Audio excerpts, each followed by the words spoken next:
नमस्कार। भारतीय संविधान के अनुच्छेद 12 में जो स्टेट की परिभाषा बताई गई है वह क्या है और उसकी सीमाएं क्या हैं, उसको समझने का आज हम प्रयास करेंगे। भारतीय संविधान के अनुच्छेद 12 में जो स्टेट की परिभाषा बताई गई है उसमें 4 चीजों को शामिल किया गया है। पहला है भारत की कार्यपालिका और संसद, दूसरा राज्य सरकारें या राज्य कार्यपालिका एवं विधानमंडल, तीसरा स्थानीय निकाय यानी लोकल बॉडीज और चौथा अन्य है। तो पहला और दूसरा यानी भारतीय संसद और भारत की कार्यपालिका, राज्य की कार्यपालिका और राज्य विधानमंडल, इसको समझने में कोई दिक्कत नहीं होनी चाहिए। मूल समस्या खड़ी होती है स्थानीय निकाय और उससे भी ज्यादा समस्या अन्य में खड़ी हो जाती है, क्योंकि अन्य की जो परिभाषा है वो कोई निश्चित नहीं है। तो लोकल बॉडीज में तो ग्राम पंचायत हुआ, नगर पालिका हुआ, जिला बोर्ड है, ये सभी आते हैं।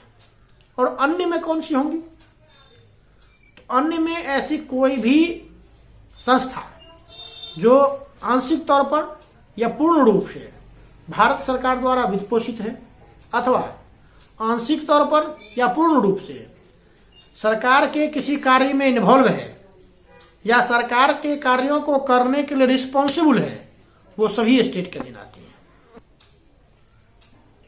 जैसे LIC, ONGC, railway, air India, ये सभी स्टेट मानी जाएंगी।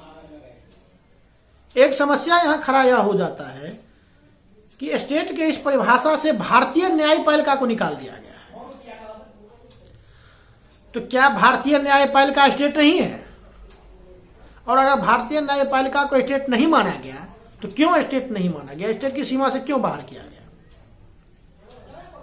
याद रहे कि भारत के संविधान के भाग 3 की जो संकल्पना है वो मौलिक अधिकार की है, और जिन स्टेट की परिभाषा दी गई है वो मौलिक अधिकार इनके विरुद्ध लागू होता है। अब अगर न्यायपालिका को भी स्टेट में शामिल कर लिया जाता तो न्यायपालिका जब दंड देती है तो व्यक्ति के मौलिक अधिकार का उल्लंघन हो जाता है। उदाहरण से समझिए, अगर किसी को मृत्यु दंड दे दिया न्यायपालिका ने तो आर्टिकल 21 का सीधे उल्लंघन हो रहा है। तो ऐसे में वह व्यक्ति यह कह सकता है कि राज्य हमारे मौलिक अधिकारों का हनन नहीं कर सकता, तो फिर न्यायपालिका हमको मृत्यु दंड क्यों दे रही है? अब ऐसे में बहुत कॉम्प्लेक्स सिचुएशन हो सकता था, इसलिए न्यायपालिका को बाहर रखा गया है स्टेट की परिभाषा से। आशा करते हैं कि स्टेट की परिभाषा क्या है वो समझ गए होंगे। वीडियो अच्छी लगे तो लाइक कीजिए, सब्सक्राइब कीजिए हमारे चैनल को, ताकि भारतीय संविधान के अन्य जो कॉम्प्लेक्स संकल्पनाएं हैं उसके बारे में आपको ज्यादा से ज्यादा जानकारी मिल सके। धन्यवाद।